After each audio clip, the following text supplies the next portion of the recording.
You decided to sell your home. You interviewed a few real estate agents, you picked your favorite one. They had the right marketing package, the right compensation package, and you hired them. They had somebody come out, take beautiful photos of your property, get it up on the multiple listing service and onto several websites, and after several weeks and sometimes after a few months, you realize that your home did not sell and it's expired or you've canceled. And the question is, what do I do next, right? What's wrong with my house and why didn't it sell? We're Rod and Melody, your guides to living in Salt Lake City and beyond. With over 30 years in Utah real estate, we're here to help you navigate this beautiful state with confidence. We make videos about living in Salt Lake, exploring the suburbs, and what life in Utah is really like. We've helped over 1,400 families make their move in, out, and around Utah. And whether you're headed to St. George, South Jordan, or Smithfield, we've got you covered.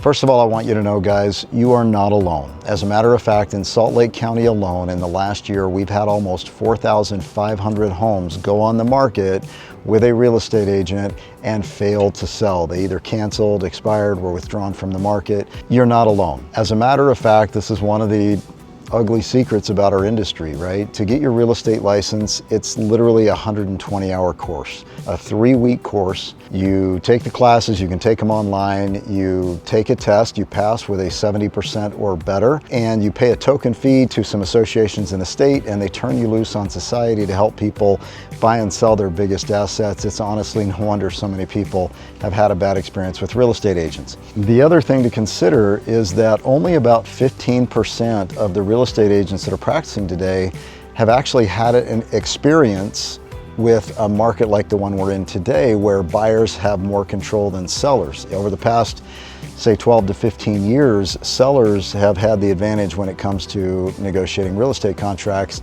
Today, it's a little bit different. So the question is, was it price? Was it condition? What can I do to get my property sold? Well, guys, this is where the experience of your real estate agent and the understanding of marketing can play a big role. When you're a real estate agent, you put a property on the MLS, it gets populated to several websites like Zillow and Realtor.com, and it gets quite a bit of exposure. However, it's like throwing spaghetti at a wall. It's not necessarily the right kind of exposure. A really good real estate agent should be able to tell you who is the most likely candidate to buy your home. If you're in a townhome or a condo, it could be a first-time home buyer. If you're in a little bit larger home, it's probably a step-up buyer, but understanding that is going to give you an advantage when it comes to selling. Because the question that you should ask is, how much money additionally are you spending to market my home? Have you created a campaign to target the right demographic? See, when we spend $1 with marketing, we want to make sure that every dollar we spend has the biggest impact towards exposing your property to the right people. So that plays a big role. The next thing is that a lot of real estate agents have not been educated on how to properly price a property for the market. See, if you were taking comparable properties, comparable sales, and they look over the last 90 days and they pull some homes that are similar to yours in age, location, size, condition, and they use those as comparables to try and determine what is the most likely value of your property. The problem is, a few years ago when we were in COVID, if a house sold 2 months ago and then the same house sold today, it was appreciating so rapidly because of the large demand and the lack of supply that oftentimes if you priced it based on comparables from a month or two ago, you were actually undervaluing the property. In today's market, where we're seeing the beginnings of a possible housing recession, we're seeing large amounts of supply, very low demand, affordability is an issue. If you're using comparable sales to value the property, you're likely overvaluing the property because if a home sold 2 months ago or 3 months ago, that the value today is probably lower than it was back then. The other thing to consider is, are you competing with new construction where they're able to offer lower interest rates because they bought books of mortgages at lower rates? Do you have the same power to be able to compete with the incentives that they're offering? Is that somebody that you're competing with? Another thing that we have dug into, and this is why a large portion of my business has been actually helping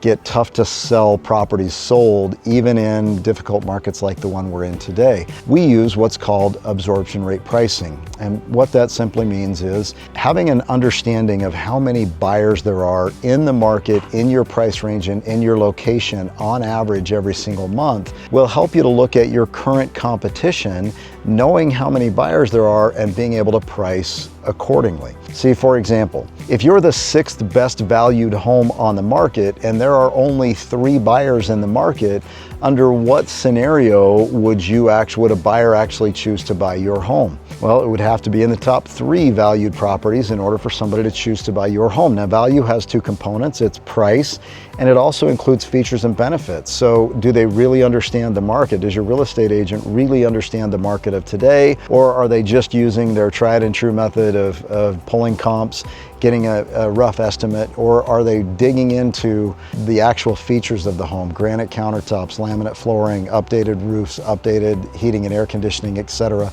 All those can play a factor when it comes to value in the eyes of a buyer.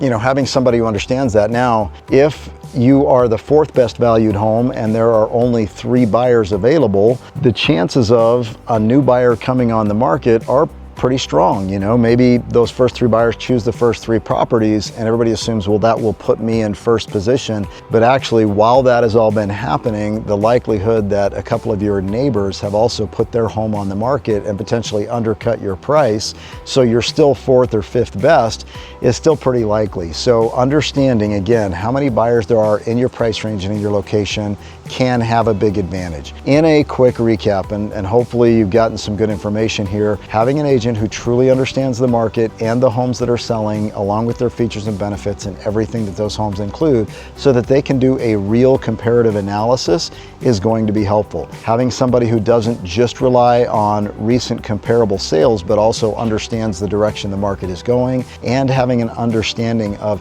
how many buyers there are in your price range and in your location per month, is going to give that agent an advantage. And then finally, are they spending a little bit extra towards marketing to make sure that the demographic that is most likely to be buying your home or being interested in your home is getting the most exposure to your home, is going to make a difference. If you've got one agent who's spending a little bit of extra money targeting the right audience versus somebody who's just throwing it out there to every single website and just waiting and hoping for the right buyer to come along, chances are your home may take longer to sell, it may not sell, which in today's market, if the trends continue, you're going to see a depreciating market, right? So the longer your home sits on the market, the more money it's going to cost you. And the longer it takes you to make the difficult decision on price and features and benefits, the more money you're going to lose in a buyer's market as property values start to come down with too much supply and not enough demand. Guys, I appreciate you taking a few minutes to watch this. Make sure that your agent is doing all of the above to give you maximum exposure